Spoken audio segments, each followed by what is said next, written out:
A Ilustre Casa de Ramires, de Eça de Queiroz. Lido por Sónia Pedro. Capítulo 8. Ao fim de semana, Gonçalo, que desde a visita a Santa Maria de Craquede arrastava o remorso incômodo da sua preguiça, do tão longo abandono da novela, recebeu de manhã, ao sair do banho, uma carta do Castanheiro. Era curta e declarava ao amigo Gonçalo que, se em meado de outubro não chegassem a Lisboa 3 capítulos do original, ele, com pesar seu e da arte, publicaria no primeiro número dos Anais, em vez de Torre de Dom Ramires, um drama de Nuno Carreira num ato intitulado Em Casa do Temerário. Apesar de drama e de fantasia, acrescentava, convém à índole erudita dos anais, porque este temerário é Carlos. O temerário é a ação toda, fortemente tecida. Se passa no castelo de Péronne, onde se encontram nada menos que Luís XI de França e o nosso pobre Afonso V. E Pero de Covilhã, que o acompanhava, e outros figurões de rixa estrutura histórica. Imagina, está claro, o chique supremo seria Truquetezinho do Mendes Ramires, contado pelo nosso Gonçalo Mendes Ramires. Mas, pelo que vejo, esse chique supremo está impedido por uma indolência suprema. Sunt lacrimae revistarum. Gonçalo atirou a carta, gritou pelo Bento. Leva para a livraria chá verde forte com torradas. Hoje só almoço tarde, às 2. Talvez nem almoce. E, enfiando o roupão de trabalho, decidiu amarrar a banca como um cativo ao remo até que rematasse esse difícil capítulo 3º, onde ressaltava o bárbaro sublime rasgo do avô Truquetezindo. Não! Que diabo! Não lhe convinha perder a aparição da novela em tão proveitoso momento, nas vésperas da sua chegada a Lisboa, quando para a influência política e para o prestígio social necessitava desse brilho que, segundo o velho Vigny, uma pena de aço acrescenta a um elmo dourado de fidalgo. Felizmente, nessa luminosa manhã em que as águas da horta fartamente cantavam, ele sentia também a veia borbulhando, contente em se soltar e correr. Depois da visita à Craste de Craquede, a sua imaginação concebia menos enevoadamente os seus avós afonsinos, e como que os palpava enfim no seu viver e pensar desde que contemplara os grandes túmulos onde se desfaziam as suas grandes ossadas. Na livraria, retomou com apetite, depois de lhes sacudir a poeira, as tiras da novela sobre que emperrara naquele atarantado lance do susto e alarme, quando o Vílico, o velho Ordonho, reconhecia o pendão do bastardo surgindo à borda da ribeira do coice entre o coriscar das lanças empinadas, passando a antiga ponte de madeira e, no momento sumido na verdura dos álamos, de novo avançando alto e tendido até ao rude cruzeiro de pedra de Gonçalo Ramires, o cortador. O gordo Ordunho, então atirando o brado de prestes, prestes, que é gente de Baião, se escambava pelo escadão da muralha como um fardo que rola. No entanto, Truquetezindo Ramires, no empenho de aprestar a sua mesnada e abalar sobre Montemor, regera já com o adail a sua ordem da arrancada, mandando que as buzinas soassem mal o sol batesse na margela do Poço Grande. E agora, na sala alta da Alcáçova, conversava com o seu primo de Ribacávado e costumado camarada de armas, Dom Garcia Viegas, ambos sentados nos poiais de pedra de uma funda janela, onde uma bilha de água, com o seu púcaro, refrescava entre vasos de manjericão.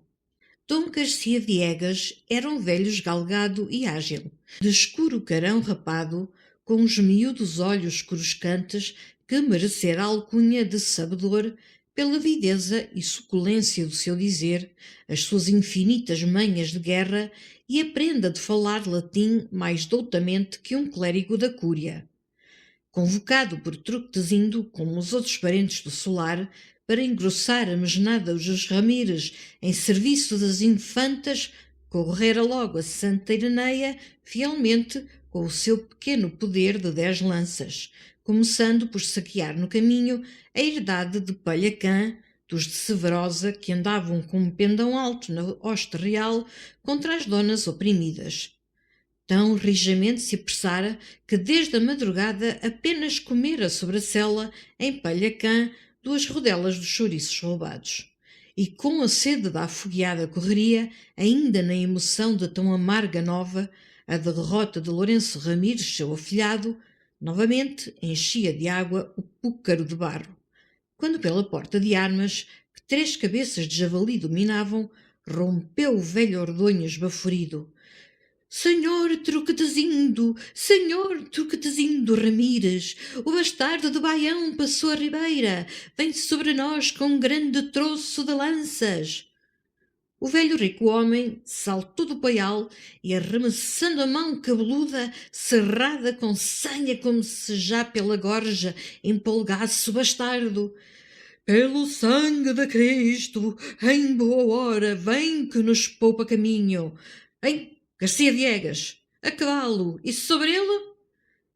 Mas, rente aos trôpegos calcanhares do Ordonho, correra um codel de besteiros, que gritou dos umbrais sacudindo o capelo de ouro. Senhor, a gente de Baião parou ao cruzeiro e um cavaleiro moço com um ramo verde está diante das barbacãs como trazendo mensagem. Truquetezindo bateu o sapato de ferro sobre as lajes, indignado com tal embaixada mandada por tal vilão. Mas Garcia Viegas, que de um sorvo enxugara o púcaro, recordou serenamente e lealmente os preceitos. Tende, primo amigo, que por uso e lei de Aquém e de além serras, sempre mensageiro com ramo se deve escutar. Seja, pois, bradou Truquetezindo, e de vós fora as barreiras com 2 lanças, Ordonho, e sabei do recado. O vílico rebolou pela denegrida escada de caracol até ao patim da alcáçova. 2 acostados, de lança ao ombro, recolhendo de alguma rolda, conversavam com o armeiro, que sarapintara de amarelo e escarlate cabos de escumas novas e as enfileirava contra o muro para secarem. Por ordem do senhor, gritou Ordonho, lança direita e comigo às barbacãs a receber mensagem. Ladeado pelos 2 homens que se aprumaram, atravessou as barreiras e, pelo postigo da Barbacã que uma quadrilha de besteiros guardava, saiu ao terreiro da honra, largueza de terra calcada, sem relva ou árvore, onde se erguiam ainda as traves carcomidas de uma antiga forca e se amontoavam agora para os concertos da alcáçova ripas de madeira e grossas cantarias lavradas. Depois, sem enredar do umbral e empinado o ventre entre os 2 acostados, bradou ao moço cavaleiro que esperava sobre o rijo sol, sacudindo os moscardos com o seu ramo de amoreira. Dizei de que gente sois e a que vindes, e que credência trazeis. E como arqueara logo a mão inquieta sobre a orelha, o cavaleiro, serenamente entalando o ramo entre o cochote e o arção, arqueou também os 2 guantes reluzentes de escamas na abertura do casco e bradou. Cavaleiro do solar de Baião, credência não trago, que não trago embaixada, mas o senhor Dom Lopo ficou além ao cruzeiro e deseja que o nobre senhor da honra, o senhor Truquetezindo Ramires, o escute do eirado da Barbacã. O vílico saudou, recolheu pela poterna a bobadada da torre Albarrã, murmurando para os 2 acostados. O bastardo vem a tratar o resgate do senhor Lourenço Ramires. Ambos rosnaram. Feito. Mas quando o Ordonho ofegante se apressava para a alcáçova, encontrou no pátio Truquetezindo Ramires, que na irada impaciência daquelas delongas do bastardo, descera todo armado, Sobre o comprido brial de lã verde negra que recobria a vestidura de malha, as suas barbas rebrilhavam mais brancas, atadas num grosso nó como a cauda de um corcel. Do cinturão tauxiado de prata pendia a um lado o punhal recurvo, a buzina de marfim.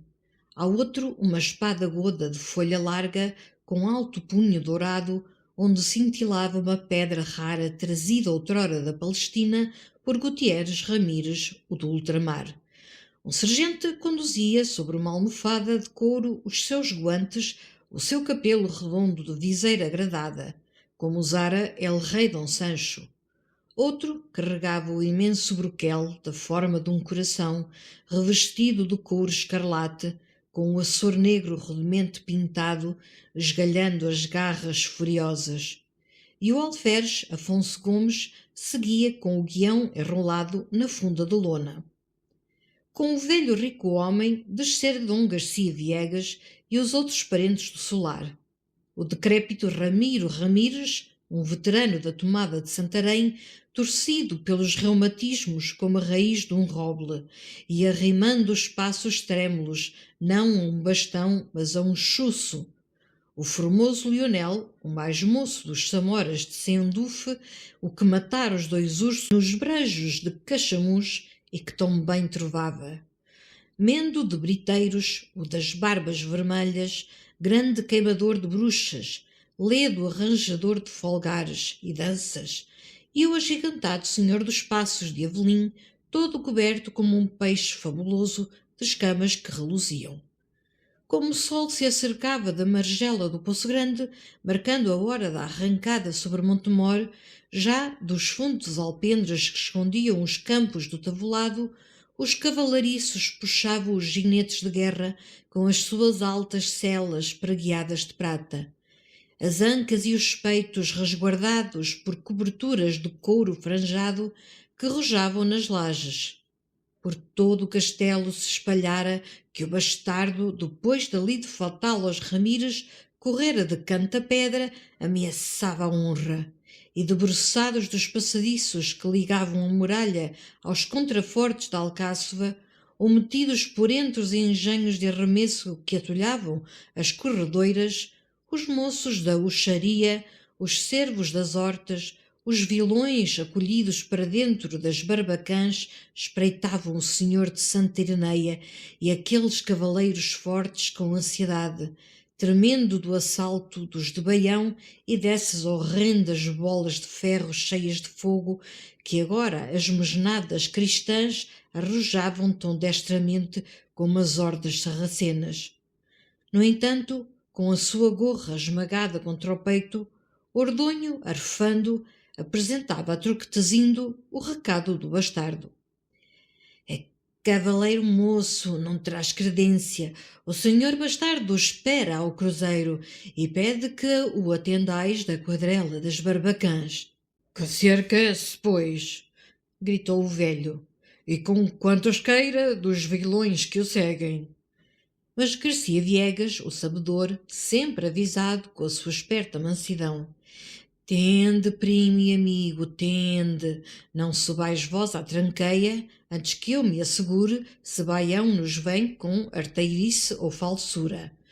E, entregando a sua pesada lança de faia a um donzel, enfiou pela escada soturna da torre Albarrã, em cima, no eirado, sussurrando um chut, chut, à fila de besteiros que guarnecia as ameias, atenta e com a besta encurvada, penetrou no miradouro, espiou pela seteira. O arauto de Baião galopara para o cruzeiro que uma selva movediça de lanças rodeava coriscando. E curto recado lançou, porque logo, no seu foveiro acobertado por uma rede de malha, a cailerada de ouro, Lopo de Baião despegou do denso troço de cavaleiros, com a viseira erguida, sem lança ou a escuma do monte, e, ociosas sobre o arção da sela mourisca, as mãos, onde se enrodilhavam as bridas de couro escarlate. Depois, a um toque arrastado de buzina, avançou para as barbacãs da honra, vagarosamente, como se acompanhasse um saimento. Não movera o seu pendão amarelo e negro. Apenas 6 infanções o escoltavam, também sem lança ou broquel, com sobrevestes de pano roxo sobre os saios de malha.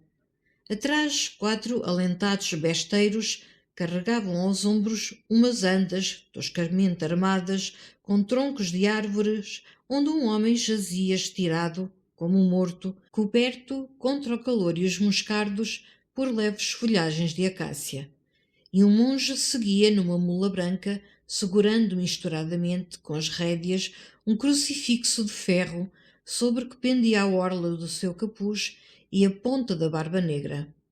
Da seteira, mesmo sem descortinar por entre a camada de ramagens a face do homem estendido nas andas, o sabedor adivinhou Lourenço Ramires, o doce afilhado que tanto amara, que tão bem ensinara a terçar lanças, a treinar falcões, e cerrando os punhos, gritando surdamente: "Bem prestos, besteiros, bem prestos!"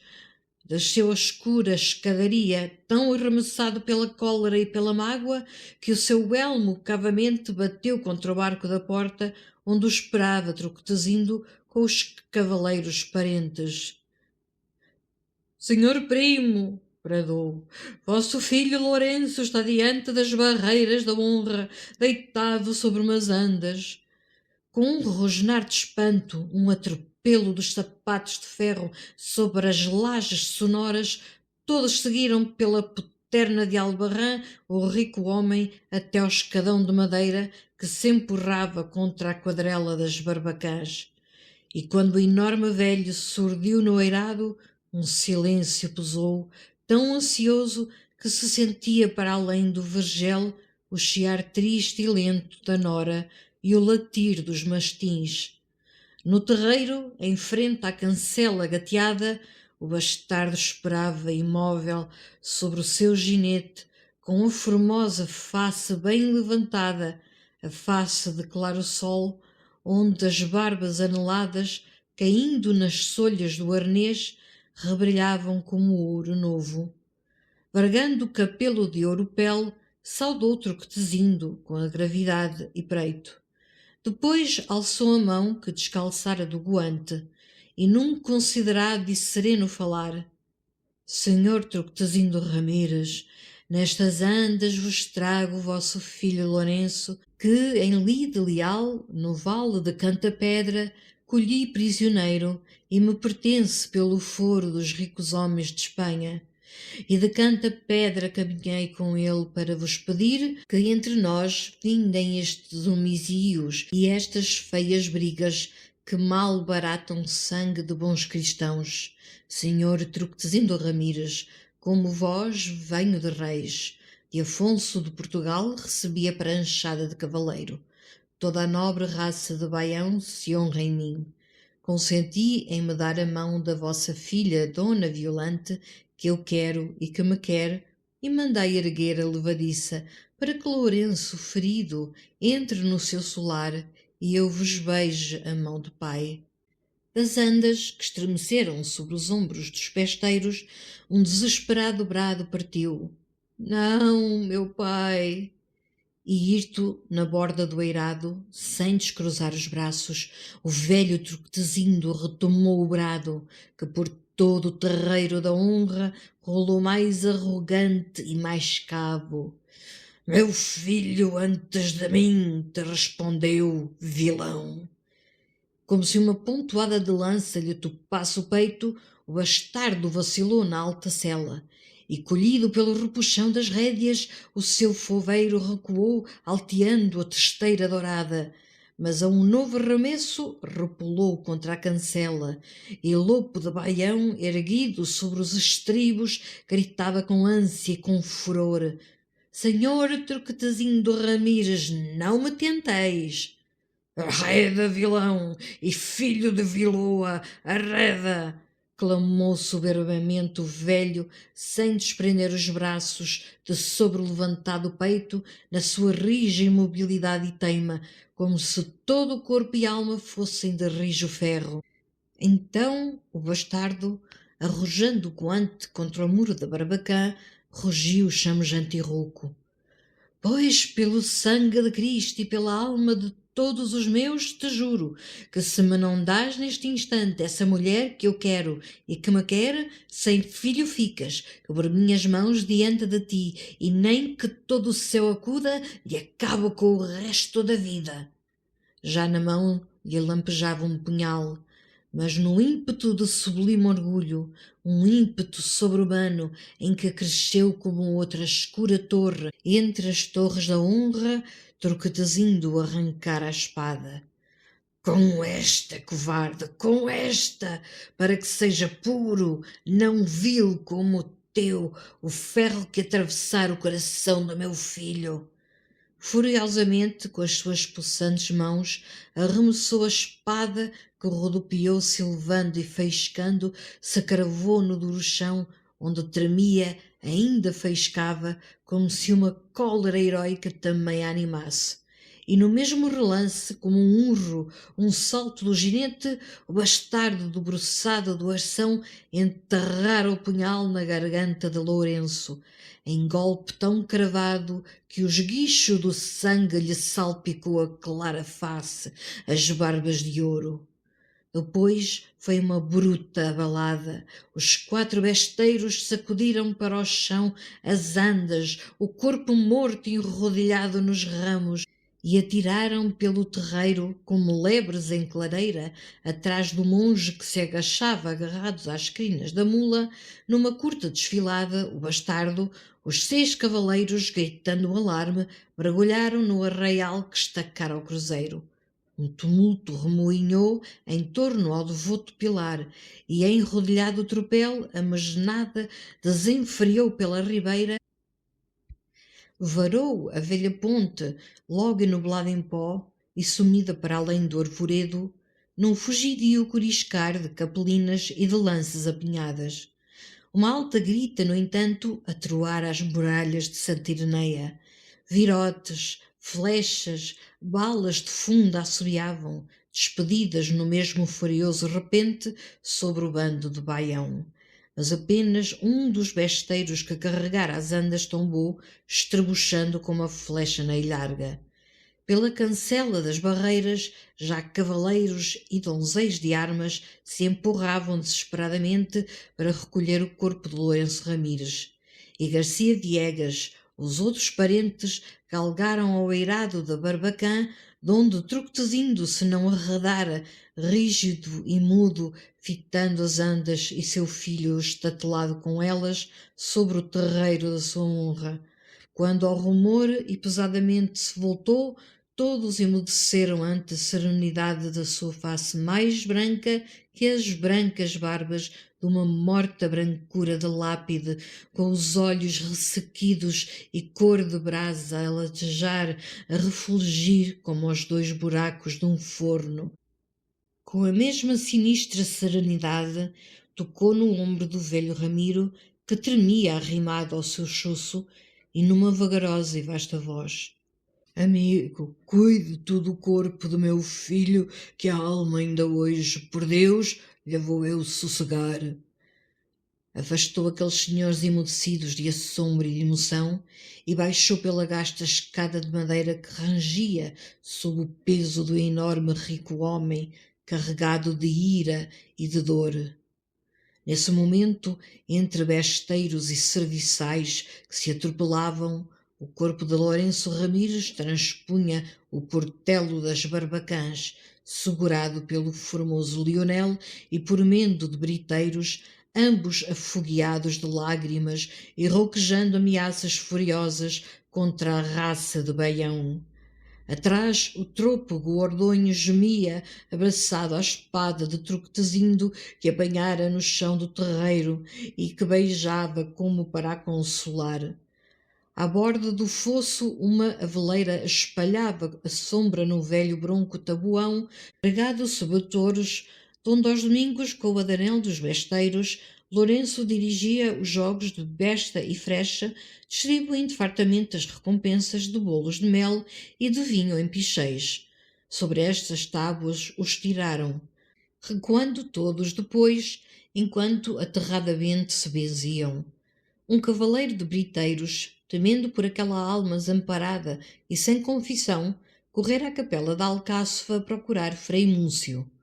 Outros, rodeando toda a muralha até ao baluarte velho, gritavam, com desesperados acenos, para o torreão escalavrado, onde, como mocho, habitava o físico. Mas o certeiro punhal do bastardo acabara o denudado Lourenço, flor e regra de cavaleiros por toda a terra de Ribacávado. E que lastimoso e desfeito, com suja terra na face, a garganta empastada de sangue negro, as malhas do saio rotas sobre os ombros e embebidas nas carnes retalhadas, e nua, sem greva, toda inchada e roxa, a perna ferida em cantapedra, onde mais sangue e lama se empastavam. Torquetezindo descia lento e rígido, e as secas brasas dos teus olhos mais se incendiavam, enquanto através do dorido silêncio se acercava do corpo de seu filho. Diante do banco, ajoelhou, agarrou a arrefecida mão que pendia, e junto à face manchada de sangue e terra, segredou de alma para alma, num abafado murmúrio que não era de despedida, mas de alguma suprema promessa, e que findou num beijo demorado sobre a testa, onde uma réstia de sol rebrilhou, dardejada de entre as folhas da aveleira. Depois, erguido num arrebate, atirando o braço como para nele recolher toda a força da sua raça, gritou: "E agora, senhores, a cavalo e vingança brava!" Já pelos pátios em torno da Alcáçova corria um precipitado fragor de armas. Aos ásperos comandos dos almocadéns, as filas de besteiros, de archeiros, de fundibulários rolavam dos adarves dos muros para cerrar as quadrilhas. Rapidamente, os cavalariços de carga amarravam sob o dorso das mulas os caixotes do almazém, os alforjes de trabalha. Pelas portas baixas da cozinha, peões e sergentes, antes de largar, bebiam à pressa uma conca de cerveja. E no campo das barreiras, os cavaleiros, chapeados de ferro, carregadamente se içavam com a ajuda dos donzeis para as altas celas dos ginetes, logo ladeados pelos seus infanções e acostados que aprumavam a lança sobre o cochote, assobiando aos lebreus. Enfim, o alferes Afonso Gomes sacou de funda e desfraldou o pendão no embalanço largo em que as asas do Açor negrejavam abertas como soltando o vôo enfurecido. O grito agudo do adail ressoara por toda a cerca. "Ala! Ala!" De cima do marco de pedra, junto ao postigo da Barbacã, Frei Múncio estendia as magras mãos ainda trêmulas, abençoava a hoste. Então, truquetezindo sobre o seu murzelo, recebeu do velho Ordonho a espada de que tão terrivelmente se apartara, e estendendo a reluzente folha para as torres da sua honra, como para um altar, bradou: "Muros de Santa Ireneia, não vos tornem a ver, se em 3 dias de sol a sol ainda restar sangue maldito nas veias do traidor de Baião." E escancaradas as barreiras, a cavalgada tropeou em torno ao pendão solto, enquanto na torre da Almenara, sob o parado esplendor da sesta de agosto, o sino grande começava a tanger afinados.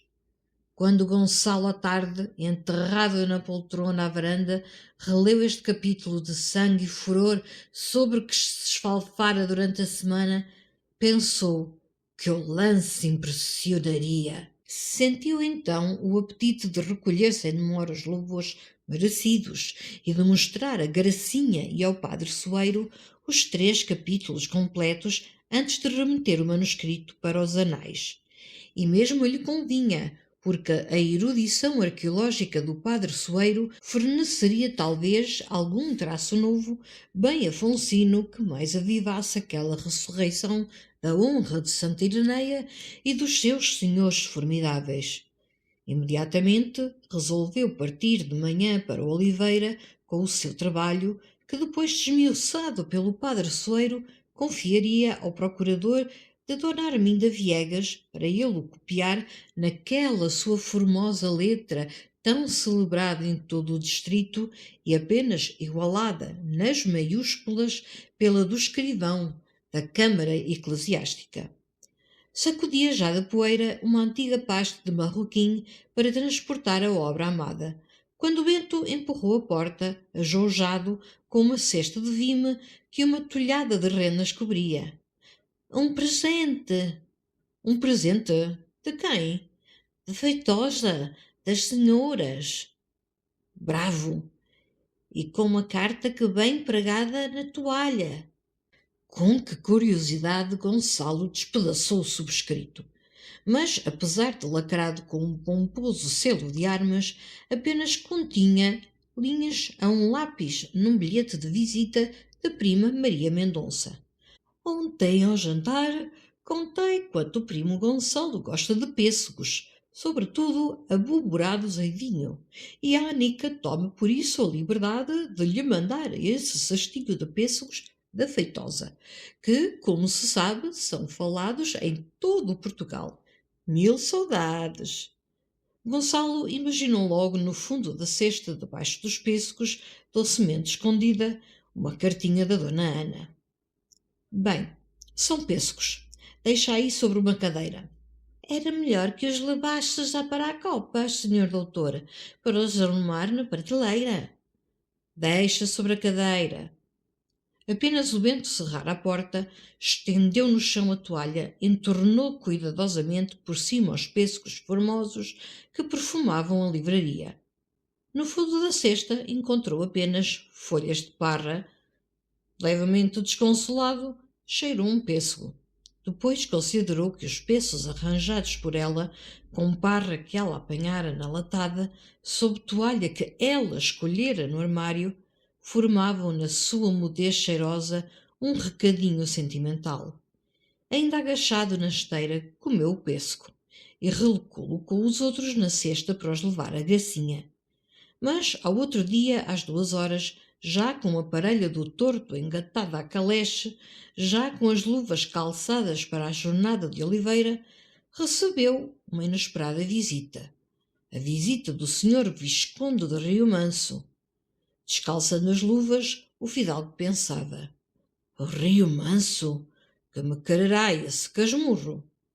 Na sala, pousada à beira do canapé de veludo verde e esfregando os joelhos, o Visconde contou que de volta de Vila Clara e diante do portão da torre vencera o seu teimoso acanhamento para apresentar os seus respeitos ao Sr. Gonçalo Ramires, e não só para esse o gostoso de ver, mas também, como soubera que Sua Excelência se propunha deputado pelo Círculo para lhe oferecer na freguesia de Cantapedra o seu préstimo e os seus votos.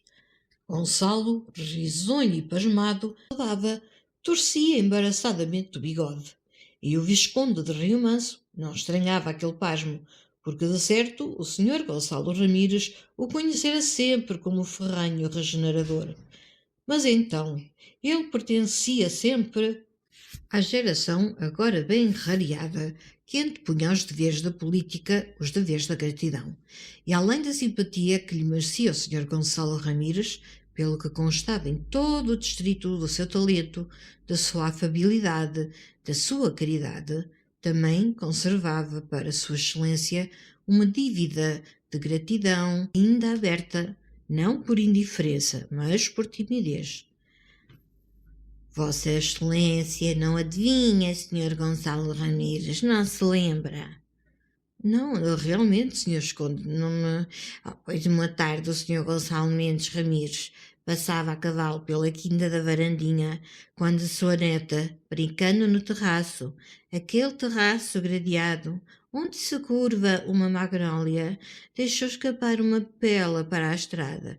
O Sr. Gonçalo Mendes Ramires, rindo, imediatamente apanhou a pela e, para a restituir à menina, debruçado da grade, abeirou a égua do muro depois de montar. E com ligeireza e garbo Vossa Excelência não se lembrava?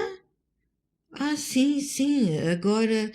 Pois no ladrilho do terraço, rente da grade, pousava um jarro cheio de cravos.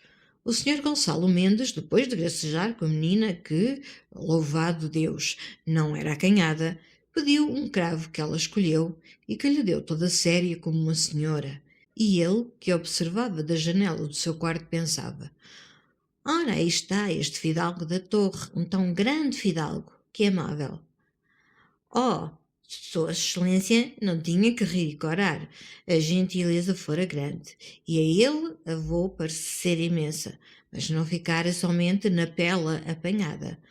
O senhor Gonçalo Mendes Ramires não se recorda? Sim, senhor Visconde, com efeito, agora. Pois logo no outro dia o senhor Gonçalo Mendes Ramires mandara da torre um precioso cesto de rosas com o seu bilhete e numa linha este gracejo, em agradecimento de um cravo, rosas, à senhora Dona Rosa. Gonçalo quase planelou na cadeira divertido. Sim, sim, senhor Visconde, perfeitamente, agora me recordo. Pois, desde essa tarde, ele sempre almejara por uma oportunidade de mostrar ao senhor Gonçalo Mendes Ramires o seu reconhecimento, a sua simpatia. Mas que era tímido, vivia muito retirado. Nessa manhã, porém, em Vila Clara, soubera pelo Gouveia que Sua Excelência se apresentava deputado pelo Círculo, apesar de ser eleição tão segura, já pela influência do senhor Ramires, já pela influência do governo. Logo pensara: bem, aí está a ocasião. E agora oferecia à Sua Excelência, na freguesia de Canto da Pedra, o seu préstimo e os seus votos. Gonçalo murmurou enternecido: realmente, senhor Visconde, nada me podia sensibilizar mais do que uma oferta tão espontânea, tão. Sou eu que me sensibilizo por Vossa Excelência aceitar. E agora não falemos mais nesse meu pobre préstimo e nesses meus pobres votos, pois Vossa Excelência tem aqui uma venerável vivenda. E como o Visconde aludia ao desejo, já nele antigo, de admirar de perto a famosa torre, mais velha que Portugal, ambos desceram ao pomar. O Visconde, com o guarda-sol ao ombro, pasmou em silêncio para a torre. Reconheceu, apesar de liberal, o prestígio que resulta de uma tão alta linhagem como a dos Ramires, e gabou sinceramente o laranjal. Depois, sabendo que o Pereira da Riosa arrendara a quinta, invejou ao senhor Ramires tão cuidadoso e honrado rendeiro. Diante do portão, o charabonc do Visconde esperava atrelado de duas mulas lustrosas e nédias. Gonçalo admirou as mulas e, abrindo a portinhola, suplicou ao Visconde que beijasse por ele a mãozinha da senhora Dona Rosa. Comovido, o Visconde confessou uma ousadia, uma esperança, e era que Sua Excelência, um dia, à sua escolha, parasse em Canta Pedra, jantasse na quinta, para conhecer mais intimamente a menina da pela e do cravo. Mas com imensa honra! E desde já me proponho a ensinar à senhora Dona Rosa, se ela não sabe, o jogo da pela à antiga portuguesa. O senhor Visconde saudou, banhado de gosto e riso, com a mão sobre o coração. Gonçalo, trepando as escadas, murmurava: oh, senhores, que simpático homem! E que generoso homem que paga rosas com votos! Ora, vejam como às vezes por uma pequenina atenção se ganha um amigo. Com certeza para a semana vou a Canta Pedra jantar. Homem encantador! E foi num ditoso estado de alma que acomodou na caleche a pasta de marroquim com manuscrito, o cesto sentimental dos pêssegos da Dona Ana, e acendeu o charuto, e saltou à almofada e tomou as rédeas para lançar num trote alegre até Oliveira a parelha branca do roço. Num largo del Rei, antes de se apear, perguntou logo ao Joaquim na porta notícias dos senhores. Os senhores todos muito bem, graças a Deus. O senhor José Barrolo partira de manhã a cavalo para a quinta do senhor Barão das Marges, só recolhia à noite. E o senhor Padre Soeiro? O senhor Padre Soeiro creio que está para casa da senhora Dona Arminda. E a senhora Dona Graça? A senhora Dona Graça desceu há um bocadinho grande para o mirante de chapéu. Naturalmente ia à Igreja das Bónicas. Bem, leva este cesto de pêssegos e diz ao Joaquim da Copa que os ponha na mesa, assim, mesmo no cesto, com as folhas, e que me subam ao quarto água quente. O relógio da parede, na sala de espera, gemia preguiçosamente às 5 horas. O palacete repousava num claro silêncio. E depois, da poeira e dos solavancos da estrada, pareceu mais doce a Gonçalo a frescura do seu quarto, com as 4 janelas abertas sobre o jardim regado e sobre a cerca das Mónicas. Cuidadosamente guardou logo numa gaveta da cômoda a pasta preciosa de marroquim. Uma criada de olhos repolhudos entrara com o jarrão de água quente, e o fidalgo, como sempre, chasqueou a moça sobre os lindos sargentos de cavalaria cujo quartel tentador dominava o lavadouro da quinta e retinha as raparigas da casa, ensaboando todo o dia com paixão. Depois ainda se demorou, mudando o fato empoeirado, assobiando vagamente, encostado à varanda sobre a calada rua das Tecedeiras. O sino das Mónicas lançou um lindo repique, e Gonçalo, enfastiado da sua solidão, decidiu descer pelo terraço do jardim e surpreender Gracinha nas suas devoções da igreja. Embaixo, no corredor, cruzou o Joaquim da Copa. Então, o senhor Barrolo hoje não janta?